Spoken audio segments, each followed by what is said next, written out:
United States Army presents The Big Picture, an official report produced for the armed forces and the American people. Now to show you part of the big picture, here is Sergeant Stuart Queen, coming to you today from Canada.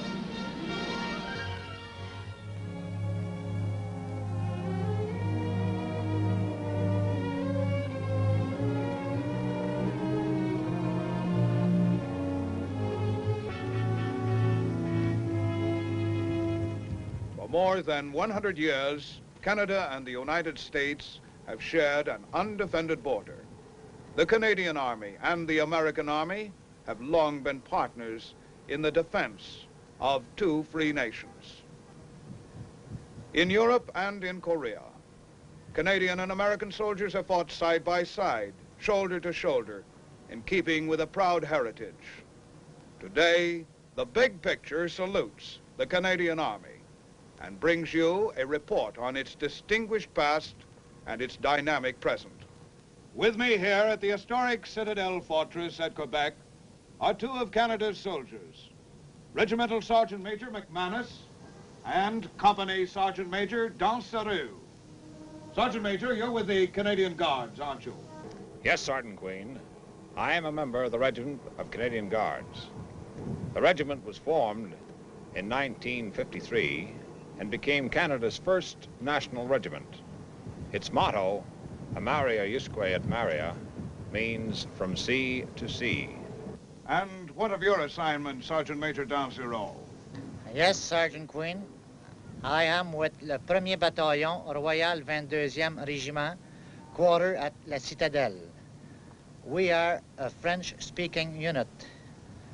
Most of our men are French descent and come from La Province de Quebec. I'm told that the Royal 22nd Regiment is frequently referred to as the Vandus. What's the story behind this? Yes, we are known as Vandus by the English-speaking people. They have difficulty to pronounce 22e Régiment. Now, come along and we watch the changing of the guard.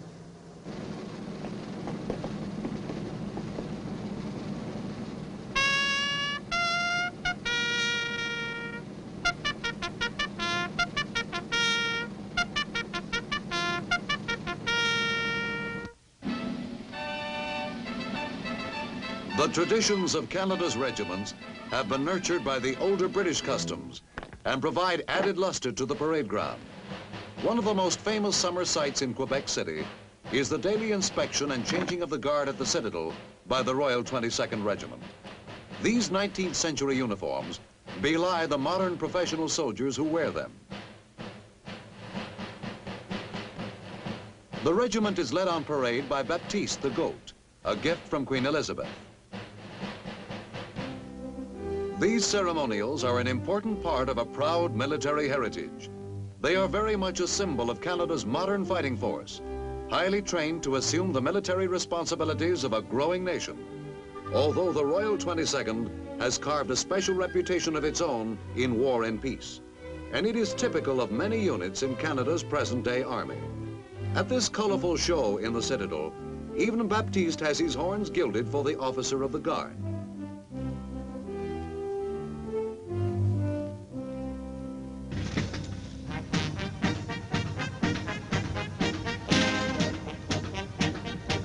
But Canada's Army man is only incidentally a ceremonial soldier.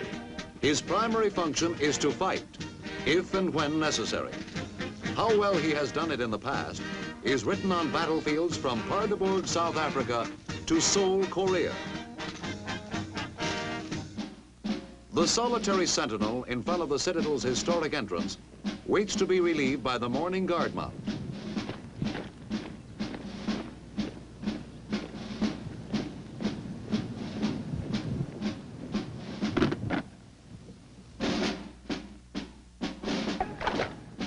Here in the show window of the Army, the new sentry takes over his post, stiff and impassive, standing well over 6 feet tall in his great bearskin busby, embodying a tradition of duty as old as Canada.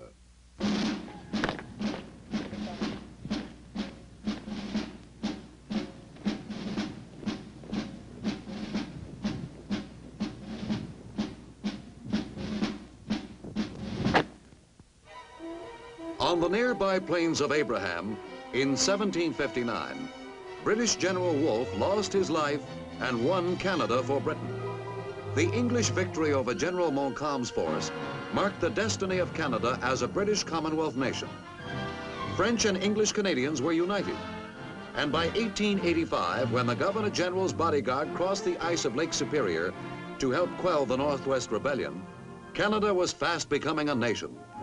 The Canadian Army received its baptism as the Indian lands in the West were settled. Although Canadians fought in South Africa's Boer War at the turn of the century, it was not until the outbreak of World War I in 1914 that Canada was called upon to put a large modern army into combat overseas. During these war years, many of Canada's finest regiments came into being. Some were raised and equipped with private funds. They learned how to soldier, and they went to France, to the tragedy and victory of a great and terrible war. Montsorel, the Somme, Amiens, Festubert, Ypres, Vimy Ridge.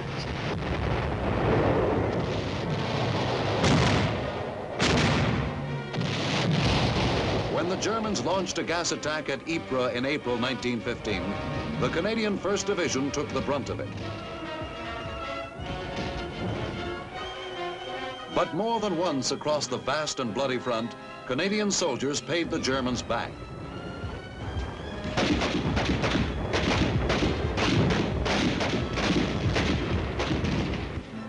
In 1918, the Canadian Army emerged from the mud of the French battlefields. The Black Watch of Canada alone was awarded 23 separate battle honors, and the Queen's Own Rifles 21. The Germans had been beaten, and Canada shared the sweet taste of victory. 4 years of struggle in a crucible of fire. The Canadian Army left 60,000 men behind when it returned from France. Today, a simple monument in Ottawa pays silent tribute to their memory and to the spirit they personify. 68 Canadian soldiers were awarded the Commonwealth's highest decoration, the Victoria Cross, upon which is inscribed with simple eloquence, "For Valor."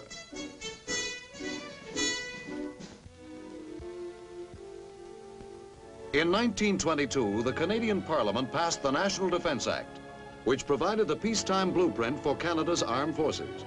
The regular army numbers approximately 49,000, all volunteers. Between World Wars I and II, the regular army dwindled, seldom numbering more than 4,000.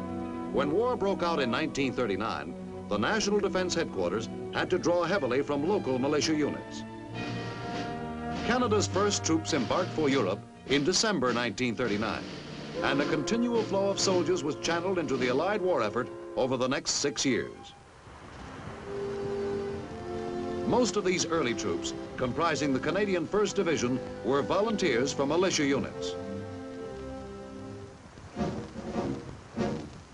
Not until August 1942 did the Canadians make their first combat assault on the German stronghold in Europe. The objective was a small port on the Channel coast, the French resort town of Dieppe. The Dieppe raid was to serve as the preliminary experience for the main invasion of France, still 2 years distant.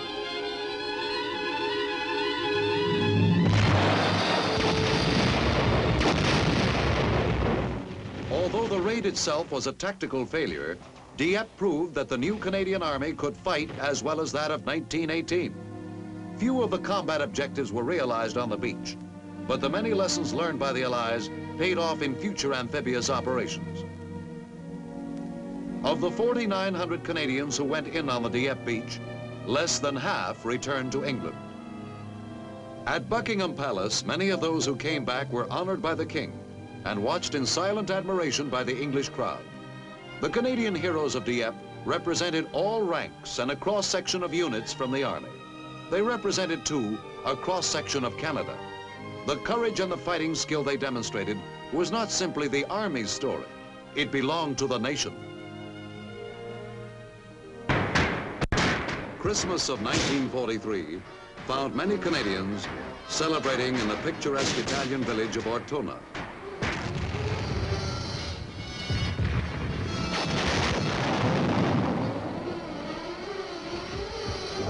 The Germans disliked giving up their quarters just before the holidays. But the Canadians could not wait.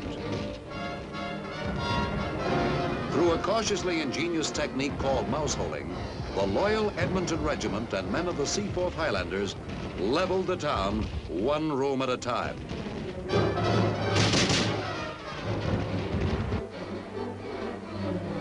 By the end of the Italian campaign, nearly 100,000 Canadian soldiers had seen service in Italy.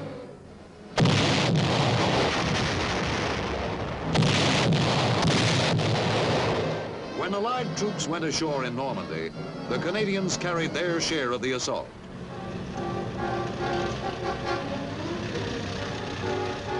The drive inland was tough and subject to repeated German counterattacks. In a great pincer movement during August 1944, Canadians, British, and Americans effectively sealed off and cut down a formidable German force deployed in the Falaise area.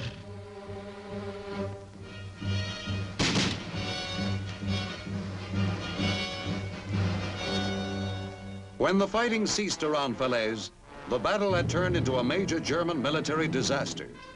The Canadians alone took more than 12,000 German prisoners. At least 8 enemy divisions were destroyed, and 16 more suffered disastrous losses. At the end of the war, General Eisenhower lauded Canadian troops for their valor and determination. Responding to the United Nations appeal for troops in 1950, many Canadian soldiers volunteered for duty among the barren Korean hills. Fighting side by side with American and other UN soldiers against the North Korean communists, the Canadians brought a matter-of-fact military professionalism to their work, which was a model for all. These men knew their jobs. They remembered the reputation their fathers had made at the Somme and Vimy Ridge. They remembered Dieppe and Ortona and the Falaise Pocket.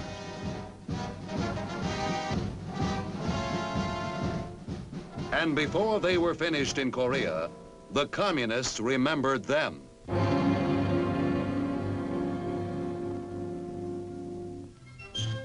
The 1st Commonwealth Division provided recreational facilities, such as they were.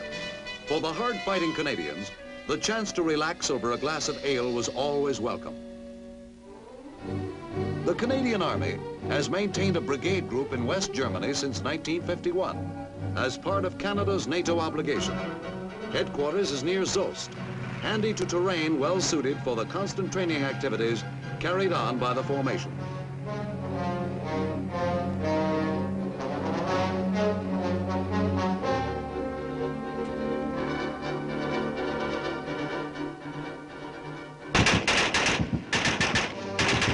Battalions from regular regiments are rotated periodically for service in Germany.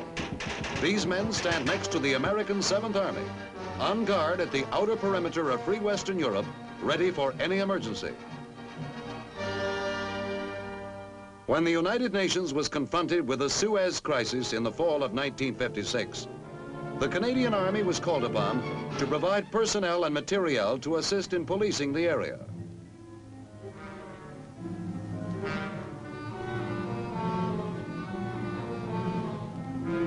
Serving under the UN flag, Canadian units helped bring about a successful prisoner exchange between Egyptian and Israeli forces. In the troubled Middle East, Canadian soldiers still represent the interests of peace. The fighting history of the Canadian Army is a proud one, and nowhere is it more revered than at the Royal Military College at Kingston, Ontario, where future officers are trained.